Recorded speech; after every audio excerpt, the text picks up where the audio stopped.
Our next presenter is Hélène Huet. She's a PhD candidate in French and Francophone Studies at Penn State.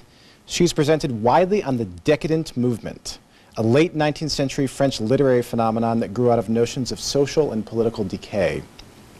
She has 2 articles she's submitting to 19th century French studies and to contemporary French civilization. She's also one of precisely 3 people at this conference who's tweeting about it. She'll now speak to us on mapping decadence, visualizing relationships between writers and publishers.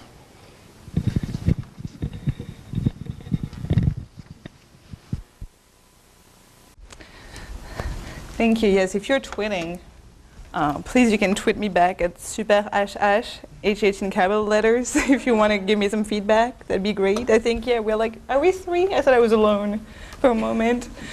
All right, so originally I wanted to show you the website where the map is currently located, but I would have to go back and forth with the computer, so I took screenshots. So I'm sorry, the quality is not as good. So today I will be talking about a mapping project on which I'm currently working. The map, which I made using the mapping software CartoDB, allows me to plot the physical locations of various people associated with my dissertation.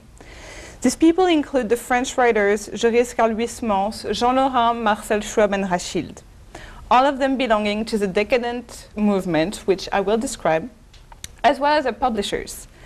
The map helps me visualize the evolution of the social networks and the relationships that link these agents. What I argue, thanks to what I have visualized on the map, is that location played an important role in the collaborations between writers and publishers. I contend that neighborhood begot collaboration. Writers moved to elite neighborhoods as a strategic bid for prestigious publishers. I will start by talking about the process of creating a map with CartoDB, along with some of the issues I encountered. I will then present you with a part of my analysis focusing primarily on one particular author, Rachilde, and show how the map informed my analysis of our collaboration with several publishers. I will end the talk with my thoughts on the strengths and weaknesses of using digital tools for one's research, as well as other ways to incorporate this map into larger digital humanities projects. As I suggested above, the map is related to my dissertation entitled Le Livre Décadent, édité, illustré, lire. Using a book history methodology, my work seeks to better understand decadence, a late 19th century French literary and aesthetic movement that found its artistic inspiration in notions of social and political decay. The first chapter is dedicated to the relationship between the 4 French decadent writers I just mentioned and their publishers. It looks at the role of the publishers and the authors in the making and publication of a book, and more specifically at the question of who is a more influential agent in shaping collaborative relationship. Does the publisher select an author, or does the author select a specific publisher? What strategies are put into place by these agents? I also examine other factors such as economic interest or friendship and how they figure in this choice. While working on this chapter, I realized I was overlooking one potentially crucial factor, spatial location. Where decadent authors and their publishers lived and worked also could have influenced their collaborations. Indeed, the Parisian arrondissement carried and still carry economic and cultural weight. Where one lived was an indicator of one's social class, as well as one's access to political, cultural, or economic power. The decadent authors of my study were not necessarily rich. They sometimes had to work 2 or more jobs to make ends meet. But they were nevertheless educated and well-read and actually hailed from wealthy families. Rachilde's mother, for example, was an heiress, and her father a soldier. Jean Laurent's father was a ship owner. Schwab's family owned a newspaper in Nantes, and the Huysmans owned a book bindery. Inherited wealth allowed the authors to acquire cultural and symbolic capital, although they often struggled to acquire economic capital to match. The authors were thus thought to belong to an elite sphere that possessed tremendous cultural and symbolic value. It should come as no surprise then that they lived in arrondissements like the 6th or the 7th, which we're going to see now, which the relatively inexpensive places to live were nevertheless centers of intellectual and artistic activity. Residents in these areas made a statement about the author's place in the Parisian literary scene while also putting them close to the city's publishers, most of whom lived closer to the center of Paris on both banks of the Seine. Like Rachel, these authors were using spatial locations strategically to advance their careers and collaborations. Before I delve further into my analysis, however, I would like to provide you with a few facts about the map I constructed. First, there are chronological limitations. I decided not to include where the authors were born, since 3 of them were not born in Paris, and the map starts then when each author began his or her career in Paris, and ends for Laurent, Schwab, and Huysmans with their deaths.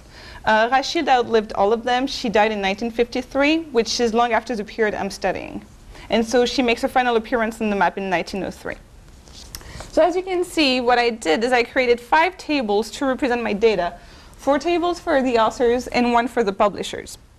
Each table has data and a map view, which means that you can always visualize what you're doing after importing the data. All right, so to make things clear on the map, I assigned a different color for each writer and each publisher. So like the publishers are yellow because I thought they represented money, so that's how I chose them. Rachel is in purple, Jean Laurent is in red, Marcel Schwab is in blue, and Huysmans is in green. This was totally random. I merged all the data sets to create a visualization, which is what you have on this map, and it enabled me to have all the information that I needed in one place.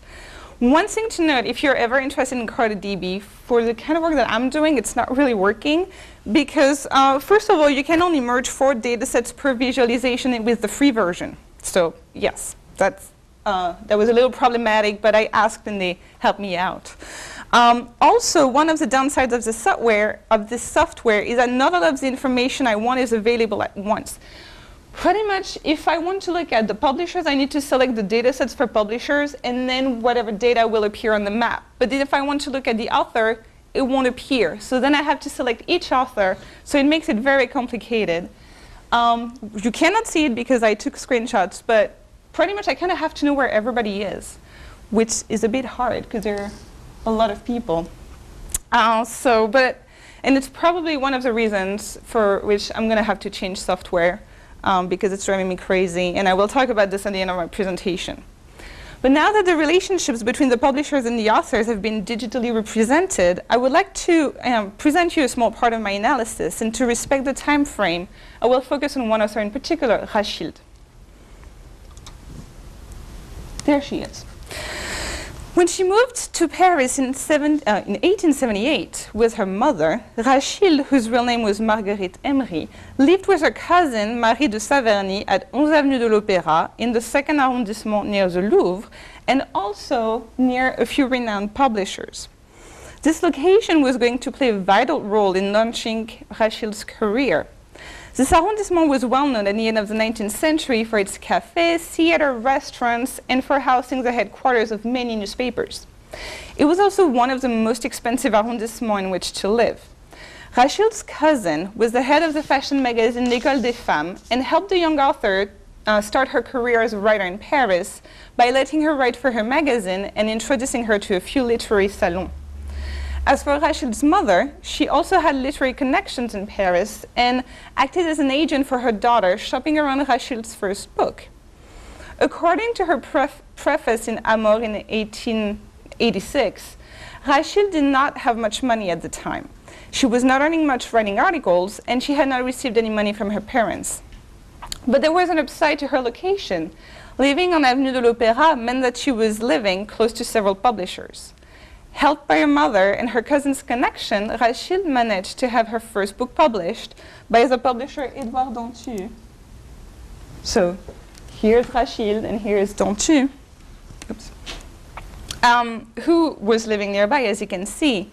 Indeed, her friend, the actress Sarah Bernard, convinced the writer Arsène Houssaye to write a preface for Rachel's first book, Monsieur de la Nouveauté, in 1880. His publisher was Dantu, who not only lived near Rachel, which made the collaboration between the writer and publisher easier, but also shared with her the same social capital, as they belonged to the same literary circle and met thanks to Rachel's cousin and her connections. Knowing the right people, however, didn't mean that the book was a success, and according to Rachel, her first book was actually far from being a bestseller. In the preface of Amour, she explained that she was very poor at the time and the publication of her first book didn't help the matter, and I quote her. Et elle descendit en un les échelons de la misère littéraire, la pire misère. Son premier roman, Monsieur de la Nouveauté, édité chez Dantu, lui rapporta, 2 ans après son apparition, 256 francs. Her location in Paris had helped her get published, but if Rachel wanted to become famous, something needed to change. That change happened when she moved from the Rive Droite to the Rive Gauche in 1881 after receiving money from her father and turning 21. A change that would put Rachel in contact with new and more prestigious publishers and help her become a more famous author.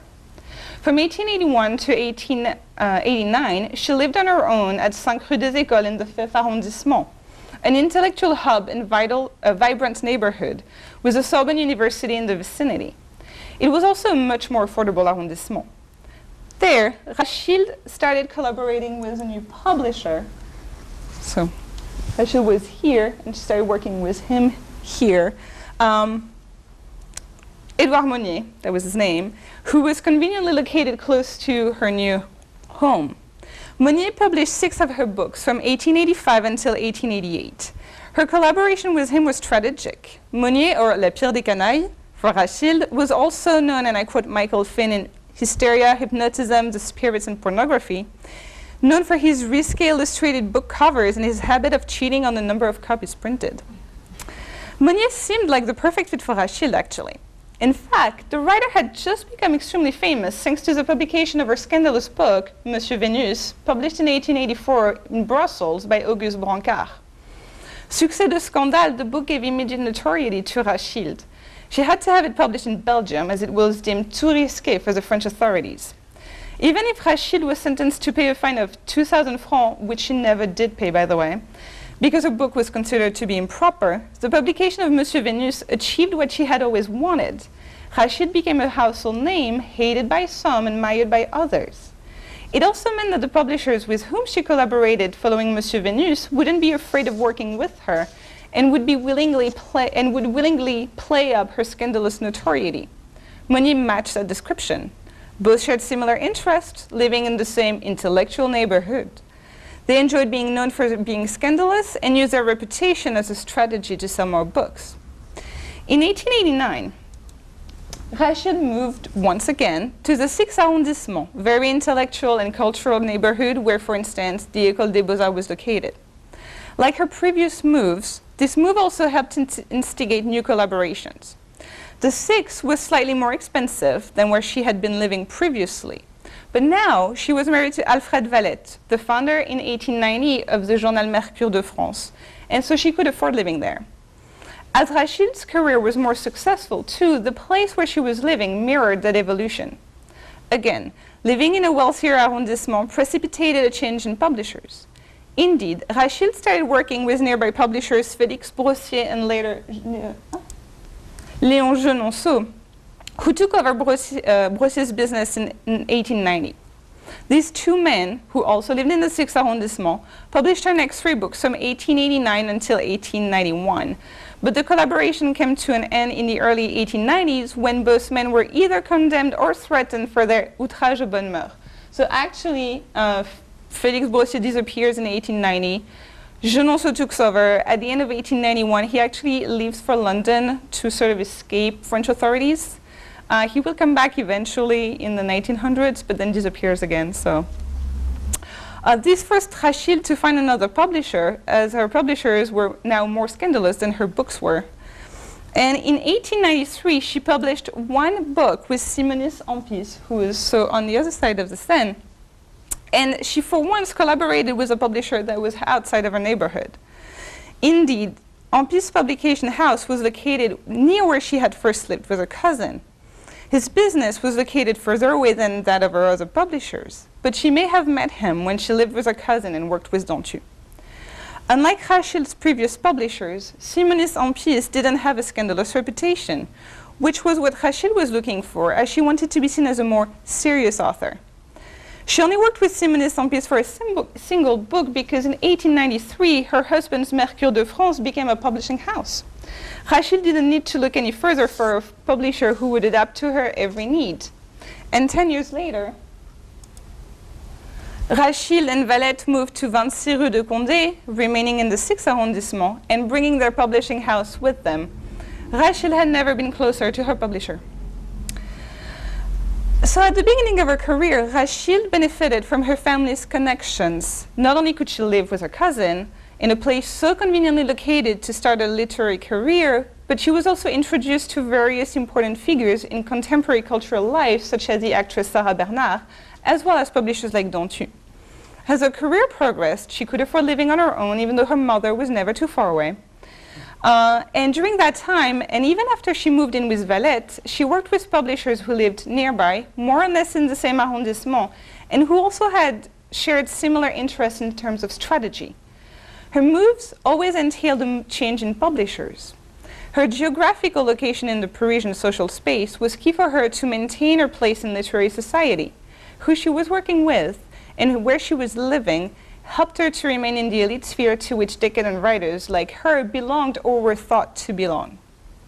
I would now like to focus the end of my talk on the strengths and weaknesses of using digital tools in one's research and teaching. One of the issues in digital humanities concerns the usefulness of digital tools. If digital tools are becoming trendy, it's important to make sure that we use them when it enhances our knowledge and adds something to our work. Before creating this map, I hadn't grasped the importance of the location in choosing a publisher for a writer. This is not to say that location was the only criteria for choosing a publisher. There were collaborations happening because of friendships and contacts and social connections, for instance. But by placing the different agents on the map and being able to visualize their relationships spatially, I was able to develop my analysis of the publisher-writer connection. Yet, however useful this may have been for my research, I have concerns about how to incorporate this in my dissertation, actually. That's for me one of the crucial questions about the use of digital tools. How, for instance, does a PhD student like me incorporate the digital project into a written dissertation that, pending revision, will become a book? Or if you're a junior faculty member, just creating and working on a digital project can towards tenure. I do not have the answers to these questions, although I have some ideas, but I welcome any comments or suggestions you may have. The digital humanities aim to be open and collaborative. I think that one of the benefits of this map, once I make it public, other academics will have access to the data which might enrich their own work. They might even want to collaborate by adding their own data to the map. As for me, I plan to contribute to another mapping project, which for the moment looks at the location of European printers and publishers from 1500 to 1900. And for my own project, I don't envision continuing to work with CartoDB because, as I said, it has limitations. I will probably soon start transferring my data to ArcGIS, which is another website, which can also be free, and seems to be more in line with what I want to achieve with this project. Digital tools are a means to an end, and it's important to choose the right tool for a specific project, which I kind of failed at for the moment. But after moving to ArcGIS, I will actually translate everything I have so far because everything I have on this website is in French, and I would like to make it in English so it's understandable to a larger audience. And ultimately, the goal for me is to provide more information about decadent authors, their publishers, their books, and their geospatial locations through a more comprehensive and interactive website. And digital humanities will help me in this endeavor. To conclude, I hope that this presentation has shed some light on the benefits of mapping technologies in the humanities, and I look forward to your questions, comments, and suggestions. Thank you very much.